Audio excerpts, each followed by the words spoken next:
Good day, I'm Mike Omeg from Omeg Orchards. We're here at one of my sweetheart blocks in the Dalles, Oregon, and I'd like to talk a little bit about what the response that we're taking for the freeze damage that we had in November and December of last year.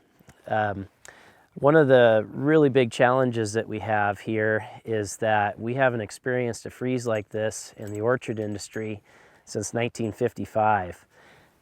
At that time, the tree architecture was totally different than it is today. The varieties were totally different. And so we can go back and look at the history of what happened during that freeze, and we can speculate how our trees and varieties are going to respond. But we really don't know for sure how this freeze is going to affect our crop in 2015. What happened was during November and December we had very cold weather, and it occurred at a time when the trees weren't acclimated for the frost or for that level of cold. And it caused a significant amount of damage in some varieties and some locations to the spur wood itself. That's something that I haven't experienced in the 10 years that I've farmed. I talked with my dad and mom, and they also have never seen this level of damage to wood itself. We have lots of experience dealing with cherry buds that freeze, where the flower buds are frozen by cold, and we know how to react to that. We know what the trees are going to behave like. We know what we need to do as managers. The challenge that we face with this freeze is we have damaged wood, and the damage is extensive. In 1-year-old wood, 2-year-old wood, and even into 3-year-old wood, we have observed damage. But the particular damage that we're concerned with is damage to the spur wood itself. And so we're in a sweetheart block here, and the wood that's damaged is the wood that connects these vegetative and fruiting buds here to the branch. So I'm going to cut this wood here, and hopefully we'll have to just do this once. But I'm going to cut this wood, and we're going to take a look at what we see as the problem here. So if I cut into this wood here, you can see that we have a nice green color and no browning. That indicates to me that this wood was not damaged by the cold that we had. So now I'm going to cut into the spur itself, and we're going to take a look at the spur.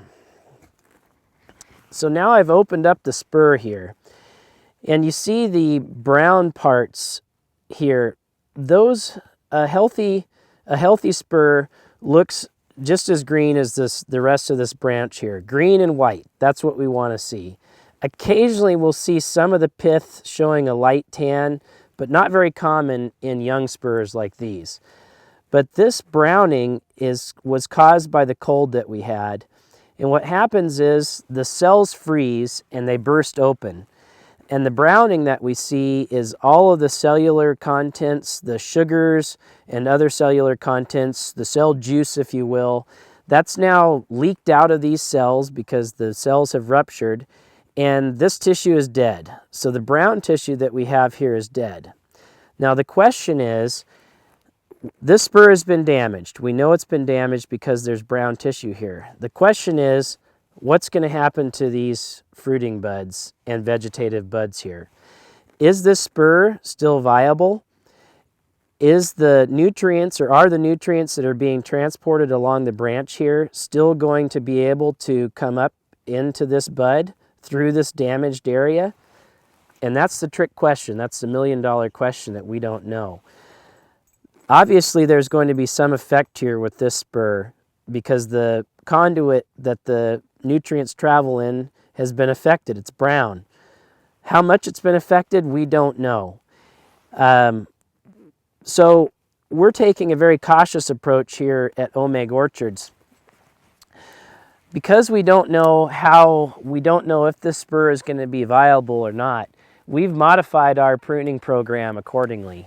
And what we've done is we've evaluated each block of our orchards. we've looked at each variety, and we sampled 50 spurs from a 2- and 3-year-old wood, and 50 buds from 1-year-old wood, and we cut those open, and we evaluated the amount of damage that occurred, and we classified it into 3 different categories.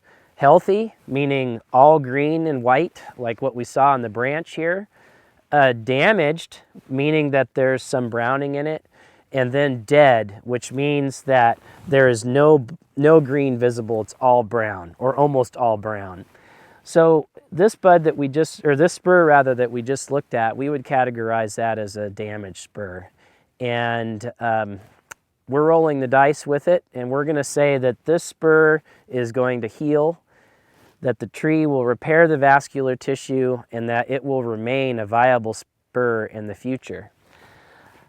One of the major questions that we have is, what do we do about dead spurs, where we may have all of the spurs on a branch be dead?